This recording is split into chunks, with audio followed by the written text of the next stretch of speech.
有冰箱就可以做的冰皮月饼，冷藏过后口感软糯香甜，颜值高，做法还很简单，没有烤箱也是可以做的。我们先来制作饼皮的部分，先把牛奶、糖和油混合均匀，牛奶也可以用0.9份的水来代替，搅拌至糖融化，糯米粉、粘米粉、橙粉不用过筛一起加进来，搅拌后盖上保鲜膜或者盖一个小碟子，水烧开，上锅蒸25分钟左右，放凉后还有一点温热，就可以下手去揉这个饼皮了。这个饼皮是比较粘手的，所以一定要戴手套。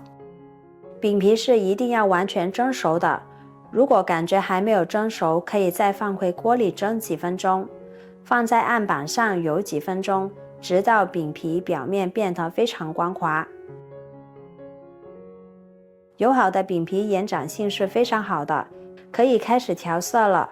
1/2的面团我用作原味，1/4的面团我添加了甜菜根粉，1/4的面团我添加了抹茶粉调味，还可以用可可粉、紫薯粉、南瓜粉、仙人掌果粉都可以。现在我们包上保鲜膜，放入冰箱冷藏1个小时，这样压出来的花纹会更加好看。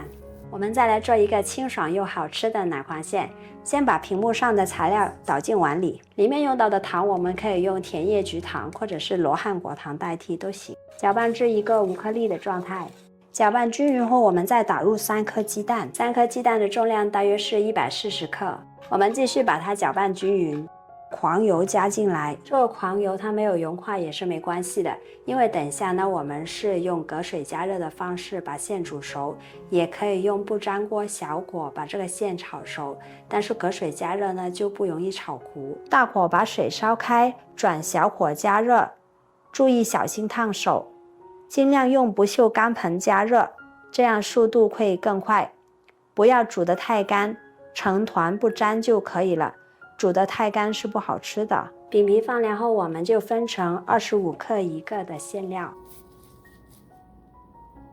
这个配方一共可以做12至13个馅料，盖上保鲜膜，放入冰箱冷藏备用。趁这个时间，我们再来炒一些熟糕粉，是防粘用的。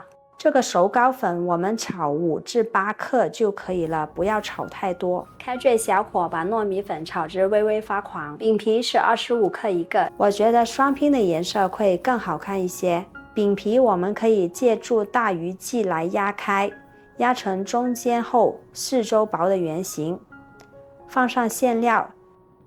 这个配方的饼皮延展性是非常好的，轻轻一推就可以包好的了。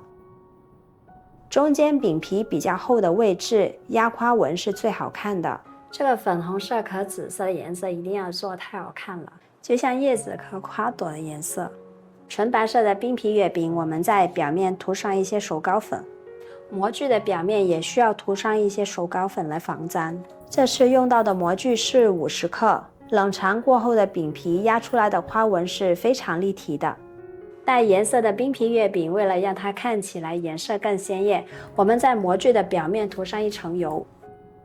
做好的冰皮月饼放在冰箱的冷冻室，3天内吃完。头2天的口感呢是最好的，如果放得太久呢，也是会变硬的。切开一个看一下，这款冰皮月饼的甜度是刚刚好的，冷藏过后呢，它是清爽不油腻的。如果传统的月饼吃多了，可以尝一下这款冰皮月饼。